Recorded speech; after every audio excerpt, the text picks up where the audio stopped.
the way we do because it adds to the investor confidence in the economy?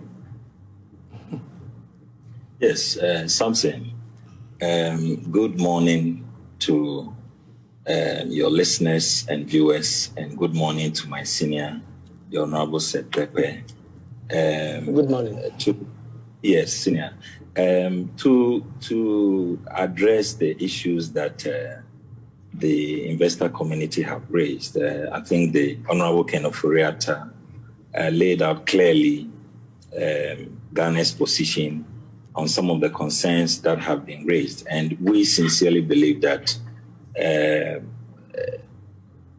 the concerns are being exaggerated, and that Ghana, in this particular instance, is being unfairly downgraded or targeted, especially if the basis of the downgrade or the concerns being raised is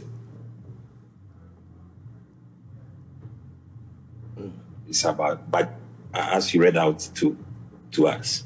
First of all, let us understand that this economy, recovering from COVID in the last year, has grown on the average of 5.2%. If you check the first quarter growth from 2021 was 3.3%, then we did 3.9%. In the third quarter, Ghana grew by 6.6%. So if you take the average of the 3 quarters, we don't have the fourth quarter yet.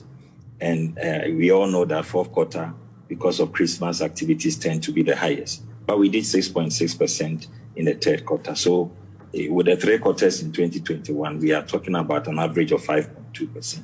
But the growth rate target for 2021 was 5%. So if you are doing 5.2%, it means you are doing well. Our budget deficit for last year, 2021, was 9.4%, which I think we did 9.5%, just slightly above it, and several other things. If you look at our revenue targets, GRA was given a target of 57 billion. They ended up collecting about 57.3 billion. So an economy that is growing about 5%, meeting its revenue targets and achieving even high, if you look at our bank reserves, which is about 4%, 4 months of import, above 4 months of import. I mean, at a point in 2021, we're doing even more than 5 months of import, and we are still above 4 months of import.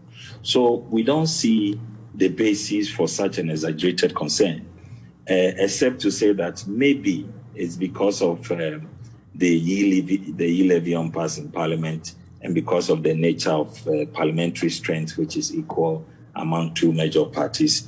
And so they are not sure about how our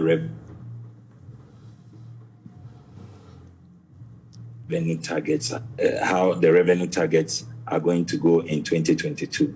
Otherwise, we don't see the very basis for the fears, which I think that is much exaggerated.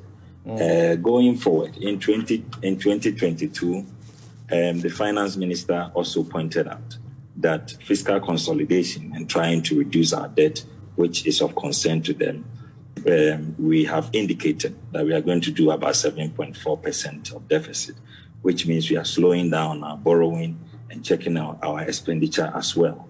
And then also we are seeking to do a lot of infrastructure and at the same time create jobs